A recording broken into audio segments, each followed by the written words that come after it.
Roma pasal 9 di dalam ayat yang ke-25 sampai ayat 29. Ya, kita menghidupkan firman maka kita hidup.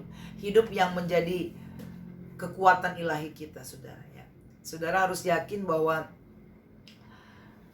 keadaan sekarang tidak selalu akan tetap seperti ini. Nah, akan ada suatu waktu perubahan yang besar-besaran. Suatu waktu bumi akan dihancurkan. Akan ada suatu kegentaran, ya gitu ya. Nah, hati-hati. Kalau sampai bangsa Israel yang memang sudah dipilih Tuhan tetapi tidak mengikuti kehendak Tuhan bisa diberikan pendisiplinan dan bahkan mereka banyak yang mati, saudara, dalam dosa mereka, berarti tidak akan dibangkitkan. Apalagi kita yang hanya dicangkokkan atau kita yang hanya gelombang kedua diterima sebagai kekasih, sebagai umatnya. Karena pada zaman anugerah ini ya ada Yesus. Maka dikatakan apa yang telah difirmankannya akan dilakukan Tuhan di atas bumi, sempurna dan segera. Apa firmannya? Yang tadi yang Hosea juga bilang, yang bukan kekasih akan jadi kekasih, yang bukan umat akan jadi umat. Nah, sementara yang sudah umat tidak jadi umat, itu akan ada segala macam ya itu ya, keadaan yang membawa mereka kepada malapetaka demi malapetaka. Akan terjadi itu, saudara. Ya, segera.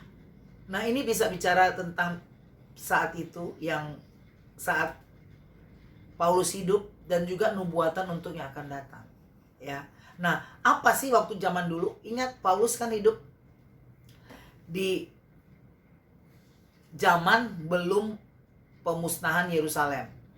Nanti kan Jenderal Titus akan bakarlah Yerusalem itu. Ya. Nah, jadi pada awal-awalnya dia di tahun-tahun awal Masehi itu terjadilah pemuritan besar-besaran. Terjadilah pemberitaan Injil besar-besaran. Nah, inilah Paulus ingatkan, hati-hati kalau engkau orang Yahudi yang tetap menolak Yesus, maka engkau tidak akan dapatkan status kekasih, tidak akan dapatkan status umat, karena nanti akan ada penghukuman atau pendisiplinan besar-besaran, kematian besar-besaran, segera dan sempurna. Nah, itulah terjadi ketika Kaisar Roma datang untuk memusnahkan, menghancurkan Yerusalem tahun 70. Jadi sebelum keadaan tersebut Paulus sudah ingatkan. Nah, kalau kita nanti juga ke depannya, saudara. Jadi firman Tuhan ada yang buat satu kalimat, satu nubuatan berlaku pada saat beberapa saat kemudian di zaman itu, ada yang juga nanti menggenapi juga pada zaman berikutnya. Ya.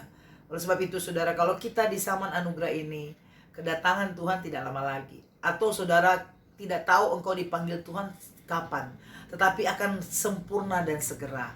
Artinya apa yang Tuhan katakan, ya di atas ya, tidak di atas tidak. Dia tidak pernah berbohong, tidak mengancam-ngancam, tetapi dia mengatakan ya, pasti terjadi, saudara. Nah, oleh sebab itu, jangan sampai kita seperti Sodom dan Gomora. Daerah kita juga doain. Sekitar kita doakan. Kita jadi mezbah doa. Kita menjadi rumah doa. Kita menjadi pendoa-pendoa yang mendoakan daerah sekitar kita.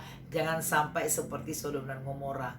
Tapi ada yang diselamatkan. Ada orang yang bertobat sebelum terjadi malapetaka yang menimpa kita, saudara ya.